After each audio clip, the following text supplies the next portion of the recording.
পরের দিন সকাল থেকে দেব সাবাওকে মারার জন্য সুযোগ খুঁজছিল, কিন্তু সাবাও সুযোগ পেতে দেবে না। এই বলে সুগা না হলে মিসেস ইয়ঞ্জনের আশপাশে ঘুরঘুর করছে। এরপর তে একটা রাগী লুক দিয়ে নিজের কলেজে চলে যায়, আর অন্যদিকে সাবাও চলে যায় সুগার সাথে। একটা উন্নত রেস্টুরেন্টে ঢুকে সুগা, সাবাও, অন্যদিকে জাংকুক আর ইউনু সবাই সবাদের আলাপ পরিচয় সেরে নিল। আর সাবাও এমন ভাবে আলাপ পরিচয় সেরে যেন ওদের আগে কখনো দেখেনি। সবাই সবার মতো গল্পই করছিল। ঠিক এমন সময় সুগার ফোনে একটা কল আসে আর জানানো হয় যে জরুরি মিটিং পড়ে গেছে সুগার। আমাদের এবার উঠতে হবে জাংকুক, অফিস থেকে ফোন করেছিল, একটা জরুরি মিটিং পড়ে গিয়েছে, আমাকে যেতে হবে, প্লিজ কিছু মনে করো না। আরে না না, কাজ চলে এলে তো যেতে তো হবেই। এই তো এলাম, এক্ষুনি চলে যেতে হবে? জাংকুক ভাইয়ার সাথে তো ভালোভাবে কথাই হলো না আমার। শুনলি তো ভাই, আমার কাজ পড়ে গেছে, জরুরি মিটিং আছে, যেতে হবেই। তুই না হয় জাংকুকের সাথে অন্য একদিন আবার দেখা করে নিস। সুগা, যদি কিছু মনে না করো তাহলে আমি নিজের দায়িত্বে সাবাওকে বাড়ি ড্রপ করে দিয়ে আসতে পারি একটু পরে। ওর যখন মন করছে থাকুক, কোনো অসুবিধা নেই। কিন্তু ভরসা করতে পারো। সেটা নয় জাংকুক, আমি তোমাকে পুরোপুরি ভরসা করি, তবে ওই সাবাওকে না। তুমি জানো না ও খুব দুষ্টু। টেনশন নিও না, তুমি যাও, আমি ওকে সামলে নেব। ঠিক আছে সাবাও, একদম যেন দুষ্টুমি করবি না। একটা নিষ্পাপ ভোলা ফেলা ছেলেকে এই কথাটা বলতে পারলে তুমি ভাইয়া? নাটক বন্ধ কর, আর যেটা বললাম মনে রাখবি। এবার সুগা সবার থেকে বিদায় নিয়ে চলে গেল, আর তিনজন মিলে গল্প করতে বসলো। তা এই যে আমার শালা বাবু, আপনার 1000% গ্যারেন্টি বলা প্ল্যানটা একদম ফেল করলো। সেটা তো জানি, প্ল্যানটা পাক্কা গ্যারেন্টি। ওই কাঁচা রশিদের মতো হয়ে গিয়েছিল, তাই তো প্ল্যানটা সাইড এফেক্ট আমার উপরেও পড়েছে। কি রকম? কি আবার, তে বুঝে গিয়েছে প্ল্যানটা আমার ছিল, আর আমি তোমাকে এইসব বুদ্ধি দিয়েছি বলে কালকে থেকে মারবে বলে সুযোগ করছে। বুঝলেন ভাইয়া, এই জন্যই বলেছিলাম এইসব না করে সোজা সামনে গিয়ে দাঁড়ান আর প্রপোজ করে দিন, দেখবেন বৌদির রাগ বলে জল হয়ে যাবে। জিজু, কিছু মনে করো না, কিন্তু তোমার এই ভাইয়ের মাথায় একটুও বুদ্ধি নেই। হ্যাঁ, সেই আমার মাথায় বুদ্ধি নেই, আর তোমার মাথায় তো খুব বুদ্ধি আছে, তাই না? ওই তো দেখলাম নমুনা। শোনো, আমি বুঝতে পারিনি এর বুদ্ধি হাঁটুর ওপরে উঠে গেছে, তাই প্ল্যানটা সাকসেসফুল হয়নি। তা সে না হয় বুঝলাম, কিন্তু ইয়নু যেটা বলেছে সেটা করতে সমস্যা কোথায়?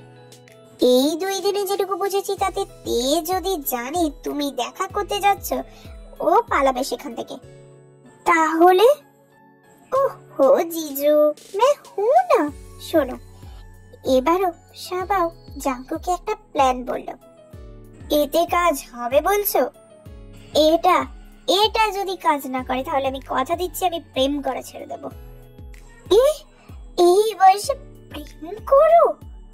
শোনো, প্রেমে পড়ার বয়স হয় না। আর জানো, জেনি ডার্লিং আমার ফার্স্ট ক্রাশ ছিল, কিন্তু তুমি আমার থেকে ওকে নিয়ে নিয়েছো। ভাইয়া, কি বলছো এসব? শুনতেই তো পাচ্ছিস। আমি একটা জিনিস বুঝতে পারছি না, তোমরা দুটো ডেঞ্জারাস জিনিসের উপরে প্রেমে পড়লে কিভাবে? সে এক লম্বা গল্প, শর্ট করে না হয় একদিন বলে দিও। এই ভালো কথা মনে পড়েছে, জিজু, তোমার কোনো বোন নেই? না গো। আর তোমার? না, নেই। কেন? কেন আবার কি? তোমরা সবাই প্রেম করবে আর আমি কি দাঁড়িয়ে দাঁড়িয়ে দেখবো নাকি? না, তে আর জিজুর বিয়ে আমার জন্য পাঞ্চে হয়ে যাবে মনে হচ্ছে। আরে ডোন্ট ওয়ারি শালা বাবু, আমার আর তের বিয়ে সমস্ত কিছু ঠিকঠাক হয়ে গেলে আমি নিজে তোমাকে গার্লফ্রেন্ড খুঁজে দেব। সত্যি? একদম পাক্কা সত্যি কথা। তাহলে তো তোমাদের মধ্যে সব ঠিকঠাক করতেই হবে। জাংকুক আর ইয়নু তো অট্ট হাসিতে ফেটে পড়ে।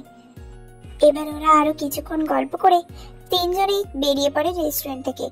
জাংকুক আর ইয়নু দুজন মিলেই সাবাওকে ওর বাড়িতে ড্রপ করে দেয়। পরের দিন শাবাও তের সাথে সমস্ত ঝামেলা মিটিয়ে তে, জিমিন আর জেনি মিলে যাই শপিং মলে, কারণ শাবাও যোগ ধরেছে ওর গার্লফ্রেন্ডের জন্য জিনিস কিনবে। কি রে, গার্লফ্রেন্ডের জন্য কি নিবি?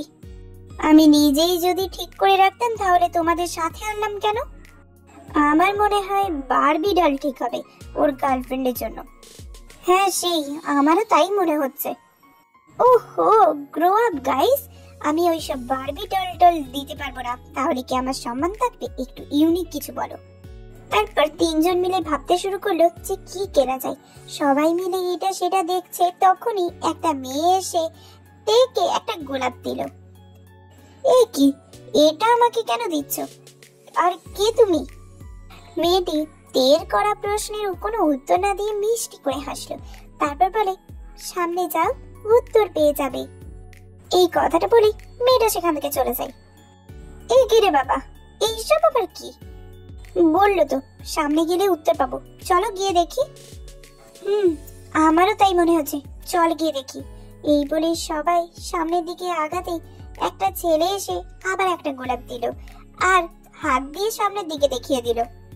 এইভাবে একে একে অনেকজন এসে থেকে গোলাপ দিল আর শেষে ওরা শপিং মলে একটা ক্যাফের সামনে এলো। কি হলো, হাঁ করে দাঁড়িয়ে আছো কেন? চলো। কি হচ্ছে এসব? আমি তো কিছুই বুঝতে পারছি না। ভেতরে চল, গিয়ে দেখি। এই বলে সবাই মিলে ভেতরে ঢুকে আরো অবাক হলো, কারণ ভেতরে কেউ নেই। পুরো ক্যাফে রং বেরঙের লাইট আর ফুল কাপড় দিয়ে ডেকোরেট করা। একটা দেওয়ালে অনেক গোলাপ দিয়ে সরি লেখা। এইসব কি রে? আমি মনে হচ্ছে একটু একটু বুঝতে পারছি কি হচ্ছে বা কে এইসব করেছে আর কেন করেছে।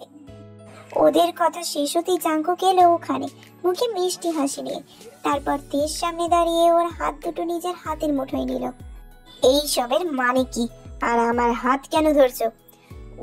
এই ছেলে এভাবে সামনে থাকলে আমি তো রাগ করে থাকতে পারবো না। জাঙ্কুক তের হাত ধরে ক্যাপের মাঝখানে এনে দাঁড় করালো। তারপর তের চোখে চোখ রেখে বলে, তে, আই এম সরি, এতদিন নিজের মনের কথা বুঝতে পারিনি বলে, আর বোঝার পরেও সেটা ইগনোর করার জন্য, তোমাকে কষ্ট দেওয়ার জন্য I am really sorry. Please আমাকে শেষবারের মতো একটা সুযোগ দাও আমার ভুল শুধরে নেওয়ার জন্য, প্লিজ। তুমি সত্যি এই কথাগুলো বলছো নাকি আমি স্বপ্ন দেখছি? জিজু, তুমি বরং তের মাথায় একটা সপাটে চাটি মারো, না হলে তো মেয়ের বিশ্বাসই হবে না যে তুমি সত্যি কথা বলছো। এমন রোমান্টিক মোমেন্টে শাবাবের এমন কথা শুনে তে চোখ গরম করে তাকালো ওর দিকে। জাঙ্কুক আবারও মিষ্টি হেসে বলে, তুমি যা শুনছো বা দেখছো সবই সত্যি। তে, আমার ভুলগুলো কি ক্ষমা করা যায় না? আগে আমাকে কথা দাও, আমাকে আর ওইভাবে জ্বালাতন করবে না। কখনো না। ওকে, তাহলে আমি ক্ষমা করে দিলাম। তে কথাটা বলতেই ওখানে উপস্থিত জিমিন, জেনি, ইয়োনু আর শাওবাও আনন্দে হাততালি দিয়ে উঠলো। তারপর হঠাৎ করে ওখানে সব লাইট অফ হয়ে গিয়ে একটা স্পটলাইট এসে জাঙ্কুক আর তের উপর পড়লো। আর জাঙ্কুক তের মুখের দিকে তাকিয়ে ওর সামনে হাঁটু ভাঁজ করে বসলো। জিমিন, জেনি তো অবাকের চরম সীমানায় পৌঁছে গেছে। আর তে তো আজকে প্রথম থেকে অবাকের পর অবাক হয়েই যাচ্ছে। তারপর তে নিজেও জাঙ্কুকের চোখের দিকে তাকালো। এক রাশ মুগ্ধতায় ভরে আছে জাঙ্কুকের চোখ। তেও ভালোবাসার দুটি নয়ন জাঙ্কুকের দুটি চোখের সাথে মিশিয়ে দিল। জাঙ্কুক এবার মিষ্টি হাসি দিয়ে তেকে বলতে শুরু করে, তে, আমি জানি আমি খুব রাগী, জেদি, আনরোমান্টিক একটা মানুষ, তাও বলবো এই মানুষটাকে কি তোমার মনের মতো করে নেওয়ার দায়িত্ব নেবে? সারা জীবন সুখ দুঃখের সাথে হবে? তোমার বাচ্চামিগুলো দিয়ে আমার জীবনটা আনন্দে ভরিয়ে দেবে? ঠাম্মু আর আমার মায়ের ক্রাইম পার্টনার হবে সারা জীবনের জন্য? আমার ভালোবাসার মানুষ হবে? জাঙ্কুক এবার তের দিকে একটা রিং এগিয়ে ধরে। তারপর বলে, তে, আমার শেষ নিঃশ্বাসের আগে পর্যন্ত আমার সাথী হবে? উইল ইউ ম্যারি মি, তে? জাঙ্কুকের এইসব কথাগুলো শুনে জেনি আর জিমিন তো অবাক হয়েছে, কিন্তু তে পুতুলের মতো বড় বড় চোখ বের করে জাঙ্কুককে দেখছে। বৌদি, ভাইয়া অপেক্ষা করছে তো উত্তরের।